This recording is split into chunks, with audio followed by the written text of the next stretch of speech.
great mysteries in psychology is the mystery of human creativity. And while other psychologists have been interested in the structures of the brain associated with creativity or creative cognition, I've always been interested in creative lives.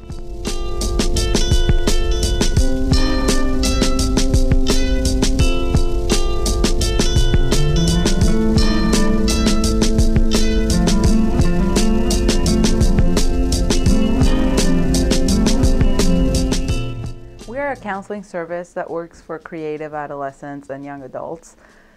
That is actually a market that most counseling services haven't tapped into. Traditional vocational counseling looks at careers that usually have linear career paths, and so creative career paths are not linear. They go from one side to the other, and people have to be willing to take certain risks and have to know what to do to find those pathways, and we do.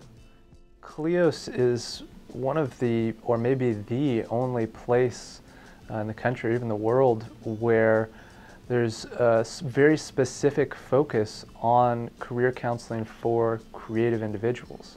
The whole program has been built around, through research, specifically working with creative individuals and the unique and specific challenges that they face, which a lot of times are not the same career challenges that someone faces in one of the more strongly defined fields like law or medicine or engineering, where there tends to be a very specific path to follow. Well, we get some of the most incredible creative students from around Kansas. We get high school students that maybe haven't decided yet what they want to do career-wise, or have always been told, your weird artistic vision doesn't make for a career, and we get to be those first people that tell them, if you want to be that weird artist, that you can, and to follow that passion and that flow that you find every day. Plus, we're the only people in at least the country, I believe possibly also the world, that work with creative students in career counseling. The problem is the uneven achievement. The very nature of the creative life is one of focus, intense focus. But that means that one doesn't become a generalist, that one doesn't become good at everything. And yet, bright kids are expected to be good at everything they do.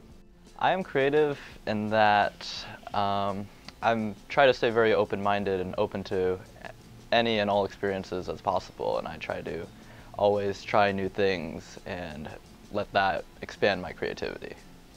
I am creative in my writing and my expression through soccer.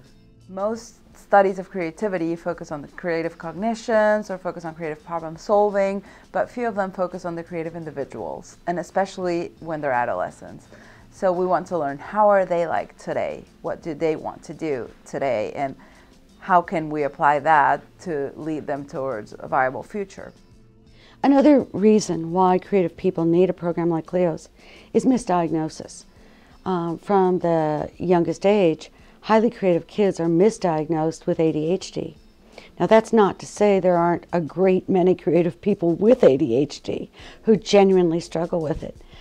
But in addition, there are many students whose tendency to engage in mind wandering, which is really the first stage of creative productivity, their tendency to engage in mind wandering looks an awful lot like inattentiveness. And their constant, intense focus looks like hyperactivity when they're up and around and doing the things they want to do. And that diagnosis carries with them all the way through school. I was growing up, I wanted to just focus on just the only things that interested me, and I had little energy or time for things that may have been helpful, but I didn't really want to do, or things that maybe I needed to do but weren't something that were immediately a part of my passion. A lot of the kids that we see end up taking two different passions they have and putting them together into something that's completely new. And that's where a lot of the new fields are coming from, merging of technology and art and things like that. Those coming from these creative kids who have the ability to pull from unique areas and just create something completely new. We start today by having a discussion about flow. Flow is an altered state of consciousness in which one loses track of time, loses track of one's bodily needs, and feels at one with the activity they're doing. It's a state of consciousness where the challenge of the activity is very high, but it meets the person's skills. And so people are very, very much engaged with what they are doing. And the activity is an end of itself. It's it's motivating the person. We're teaching people to really experience their flow. And that's something that Barbara Kerr does a great job of doing with her students and the clients that come in. So we bring in these students and we talk about flow and how to get into their optimal state. And you see these kids just light up, finally realizing what that flow is for them. They often know that they have these experiences, but to put that label on that is really eye-opening for them. The flow in writing, it's kind of the same thing because you just lose all track of time. You just get in the zone, things just start flowing out, and you can't really stop it. And it's like a really good feeling, and I don't know how to exactly describe it, but it's an amazing feeling. My flow in acting comes from whenever I get a script or a character I'm supposed to portray, I really like to analyze and kind of know what that character's been through. And for me, it's kind of, I get so into it that I don't really notice anything else. And so when I'm on stage, it's almost like I don't really remember performing. I remember the kind of feeling and the exhilaration that I get from it. My flow is when I help people, because when I help people I feel like I'm making a difference, and I kind of just lose track of time and everything that's happening because it just makes me feel good about myself and about what I'm doing, and it's just really when I feel my best. The entire day of CLEOS, when it's a group day, builds on this flow discussion because we tell the people always, follow your flow. We want to show them and tell them that they will be happiest if they live a life where they have flow every day, especially through their work.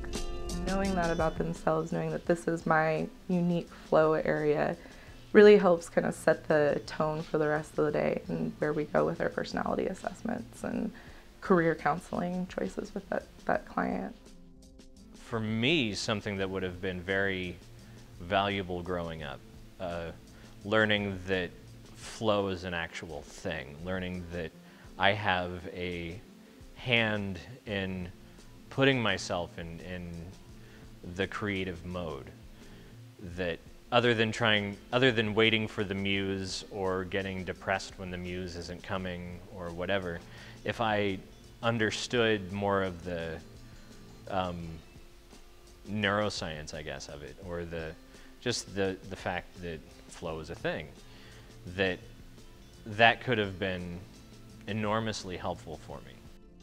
Participants take state-of-the-art assessments that are backed by research, are the newest iteration or the strongest test in the area. We use a battery that's composed of a test of vocational interests. We use a personality test, and we use a values test. Those are the three core components in our counseling sessions. We believe that that's our CLEOS trademark. We give 3 assessments in a CLEOS day. A personality assessment, which it normally is a NEO, and that assess the big 5 personality traits: openness to experience, neuroticism, agreeableness, extroversion, introversion, and conscientiousness. And then we also do a values and interest assessment that assess kind of what these kids like to do, and that's a vocational interest assessment. And then we also do a overall values assessment, and that's do these kids value, what is important to them, what do they hope to give to the world, and what do they hope to kind of stand behind them as their mission in life. Our battery of assessments kind of work, I like to think of it as a funnel in my head. So we'll start with, what kind of careers are the students thinking of, along with their creative accomplishments, where is their expertise or where is their flow taken them so far. And then we'll look at their vocational preference inventory scores, which will give them a Holland code. And it's a really general kind of way of looking at personality, if they're artistic, social, investigative. So we'll start there, and then we'll kind of funnel it down even more to the NEO, which gets a lot more in depth about personality. So there's 5 main factors that we look at that, and under each of those factors there's 6 subcategories. So it gives us a lot of really rich interesting detail to talk about the client with, you know, how does this help your career? How might it hinder your career? What are some potential roadblocks, and how do we use that to how do we use your personality to your advantage? Or, you know, how do we use this information to get to where you want to go?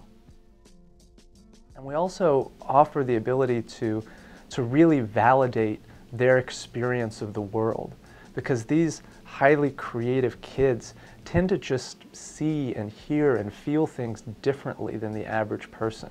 A lot of times everything is more vivid for them. They have stronger experiences and they just see things differently. It's kind of one of the marks of the creativity, is that they're able to see things in a way that most people naturally just don't.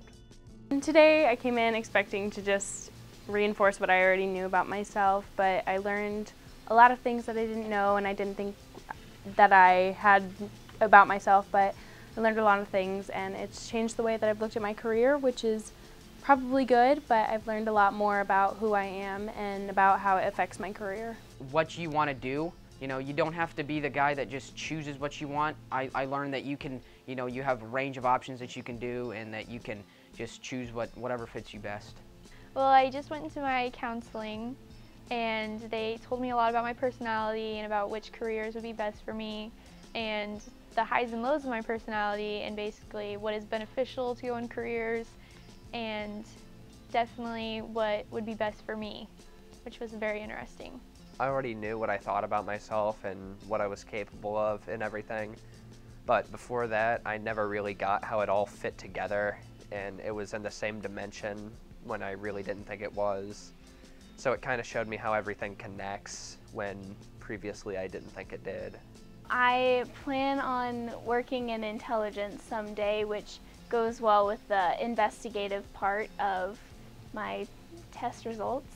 I also learned that I enjoy teaching others, which I hadn't really realized until I thought hard on it. And I was like, yeah, I do enjoy teaching people. I've learned more about my career, more about like how creative I am, how to control that, how to focus that into my field of study that I'm going to go into, which is most likely going to be sports journalism, combining my two favorite things. So we do a feedback session of all these assessments, and normally we've just given them it takes a long time to complete all these assessments, and they normally think, oh, it's another test, it was not worth anything. So for them to sit down and for us to show them how these assessments that we back and are backed by theory really match them, their eyes kind of light up in this, you get me. Here's your personality assessments. Here's how you've kind of varied and you're really open to new experiences. I bet that there are times where you have maybe gotten in trouble for doing something a little bit out of the ordinary, and these kids are like, yes, that is me. And so the feedback that we can provide them from these assessments really connects with them and shows them that we understand them, and maybe for the first time they're seeing from a counselor and from a piece of paper that I am who I think I am, and you get that and they get that, and people in the world are understanding me. The same thing with their values and their interests. I think that sometimes it's hard for them to put words to what their interests and values are. And so these assessments kind of help do that. They tell them, this is what you told us and this is what we're getting back. Does that sound like you? And for the most part, we're pretty right on, and give them some good language for what it is they're seeking out.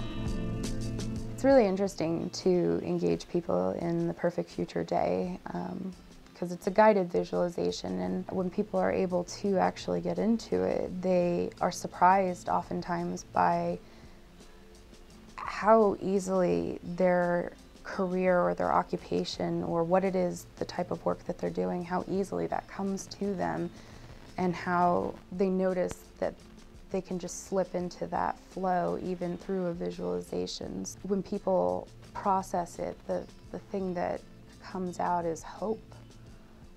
Hope for a future that they look forward to, that becomes possible.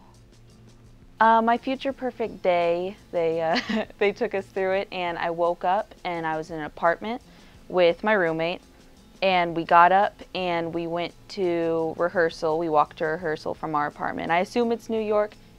That's what I'm hoping. That's where I want to go. And we went to rehearsal, and then after that I went and I had dinner with them, and I went back to my apartment, and it was a really good day for me. My future perfect day involved me waking up in my farmhouse 20 minutes outside of DC and driving to work at the Central Intelligence Agency.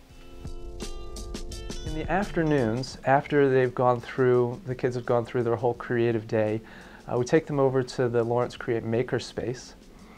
And what they do is we have all the kids sitting around, and we have a big TV screen, and hooked up to that TV screen is an EEG headset. So one by one, the kids will get an opportunity to put on this headset and see projected onto that TV screen an image of their brain waves. This image is represented as a series of concentric circles in various colors, and each color represents a different brainwave level. So your beta, your alpha, your deltas, your gammas. And we explain what all those different aspects, what the different brainwaves mean. And then for each kid, we walk them through a series of visualizations where they get to go through different brain states and see what that looks like. So first we walk them through an active brain state. So, you know, what they would experience on a normal day, problem solving, going around, just being active and awake, which is a beta type predominance. And so they'll see that in lots of blues and greens on this brain flower that's created. And then we walk them into a guided relaxation where they get to experience that relaxed state, which is more dominated by alphas and maybe even some theta type waves. And they get to see what that looks like in these reds and oranges. And then the crux of it is that at the end of this whole day where we've talked about flow and finding your passion and your values, we walk them through a visualization that actually takes them into a state of flow. And what they get to see is that flow itself is a distinctly different brain state. So the colors on the flower will actually change. And when they're in that state of flow, you'll see these bright pink and purple spikes of gamma band EEGs. And so they're able to experience, as they're having this feeling of flow going on through the visualization, to be able to have that experience of looking and seeing this is actually a totally different experience, not just subjectively, personally, but objectively. My brain is doing something totally different. And I think it can be a really sort of reifying and solidifying experience for them at the end of this whole day, to be able to see in action everything that we've talked about throughout the whole day. We usually want to wrap up the day with something tangible that they can take home and work on it immediately. We typically do some exercises that help them set goals and set priorities where they should be directing their energy and what is not worth their time or energy. Sometimes creativity is hidden under defenses to try and protect oneself, just by nature of the context that you find yourself in. There's this beautiful world we have and this wonderful paradise we're all born into, and what do we do with it, you know? Everyone's faced with that question, I think, and one of the answers is art itself. Encourage the kids and encourage everyone really to keep doing it, to keep trying, keep going at it, because it's really, to me, it's almost like it's a form of play. It's just something that happens, that people just do. To keep your mind open and absolutely look at the environs that you're growing up in and have it all just kind of be a part of the decisions you make in creating any kind of art. It's all influential. It's all going to mean a lot to you later. You don't understand it at the moment, but just have it all soak in and create as it comes into your mind, and it just feels good. It's a good feeling. Just to keep an open mind and keep creative people around you is important. Having something like that to help me understand what should be priorities and what would actually help in actually doing what it is I want to do, and having to do some things that you don't want to do in order to do what you want to do. I could have understood that better growing up, and I appreciate that that's been communicated to the kids in the program. I think there were a lot of assumptions we had about creative people, that we assume that they have polar interests, that they combine these unique areas in different ways. But again, they were assumptions. And so CLEOS has really been able to put assessments and a lot of psychological theory behind that and said, okay, we think this, but let's prove it. Let's use the scientific method to really demonstrate that we know what we're talking about and we're not just assuming. And so being able to do that and assess these kids and to participate in their world and present on that's been a real pleasure. What we try to do here at CLEOS, besides helping people find those invisible pathways, is to help them see how the very things that have gotten them into trouble in school are, in a way, often gifts that merely need to be regulated and deliberately moderated rather than completely destroyed. CLEOS really helps provide this motivation for creative people. It kind of highlights what is possible for them, that there are a lot of ideas and we bring them into CLEOS and kind of inspire that piece to go out and create that innovation and to go that step further. His research shows that if you follow your flow and you find a career that really fits with the values that you hold deeply, then you're going to be happy long term. And these kids have been pushed a lot of times in different directions away from their flow, and we get to redirect them back into, you know, if that's what makes you happy, go do it. We have big dreams for CLEOS. We think that we want to conquer the world. Every country, every culture, every place has a lot of creative kids who would benefit from this sort of counseling to find their invisible career paths, and we want to get every single one. Growing internationally, I think, is the movement that I would like to see CLEOS achieve and reach creative individuals from all walks of life and regions of the United States and beyond, and observe and foster the growth for them, but also to identify how it differs from region to region, from country to country, and what are the different obstacles that one area potentiates that maybe another doesn't. Has been very inspirational to sit with these kids and to see them engage in their creativity has been something unlike I've seen ever before. I've been a part of gifted programs, I've seen gifted kids, but these ones are unique, and to see their understanding of their creativity and how much further it can go, I really see this movement towards us showing these kids what they can be later on in life. That it goes from much more than being this adolescent who is really good at these things to being able to produce something later on in the future. And so it's been really impactful for me to see that they're going to make a difference and know that maybe I had a piece in helping them make a difference. At this point, all of our staff are volunteers, and all of our materials and equipment is whatever we were able to pull together from whatever funds I can find. And that's been fine for serving a small regional group.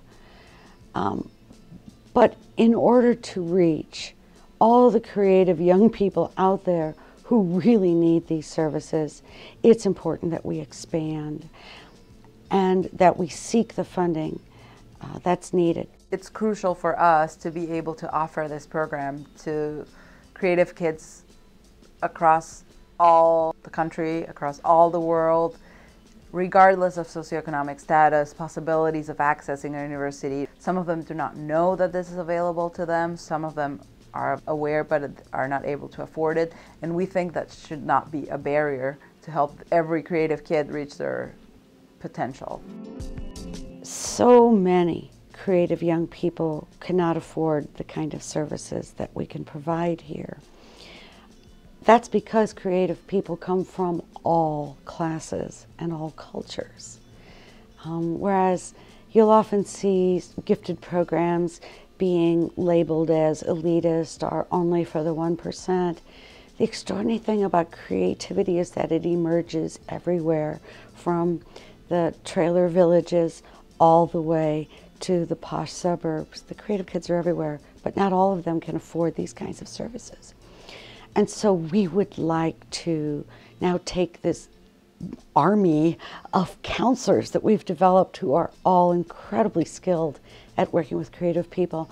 And wherever they are, where they have gone, we would like to make it possible for those counselors and therapists to be available to creative people through video conferencing, through online assessments, and finally through the kinds of regional gatherings that could bring creative young people together to share with others their pathway that they're taking.